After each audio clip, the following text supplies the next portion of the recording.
জ্যোতি বৰাৰ যি পদক্ষেপ সেই পদক্ষেপে আজি সমগ্ৰ কাকিবাসী তথা হোজাই জিলাবাসীক এই সুযোগ লাভ কৰিবলৈ আমাক এই সুযোগ প্ৰদান কৰিলে। গতিকে এই চেগতে আমি যজ্ঞজ্যোতি বৰালৈ পুনৰবাৰ ধন্যবাদ জনাই যজ্ঞজ্যোতি বৰাক এখনি ফুলাম গামোচাৰে সম্ভাষণ জনাব বিচাৰিছে।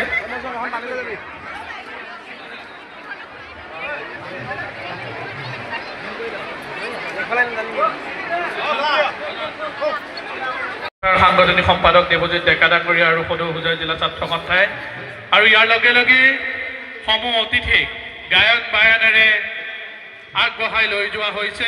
মণিনাথ ডাঙৰীয়া তেওঁলোকক উপস্থিত হ'বলৈ জনাইছোঁ আৰু তেওঁলোকৰ হাতেৰে জুবিনদাৰ যি পূৰ্ণাংগ প্ৰতিমূৰ্তি আছে সেইটো উন্মোচন কৰিবৰ বাবে আমি অনুৰোধ জনাইছোঁ।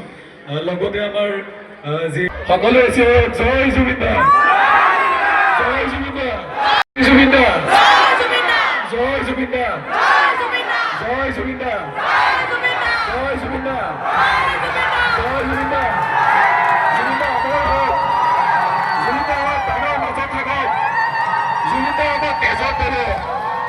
জয় জুবিন তেওঁ সদায় সদায় অমৰ হৈ থাকিব, সকলোৱে মাজত থাকিব, হৃদয়ত থাকক, প্ৰত্যেকৰ তেজত থাকক, প্ৰত্যেকৰ প্ৰাণত থাকক।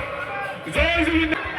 প্ৰত্যেককে জুবিনদাৰ কাৰণে 1 মিনিট মৌনবাদন কৰিবলৈ অনুৰোধ।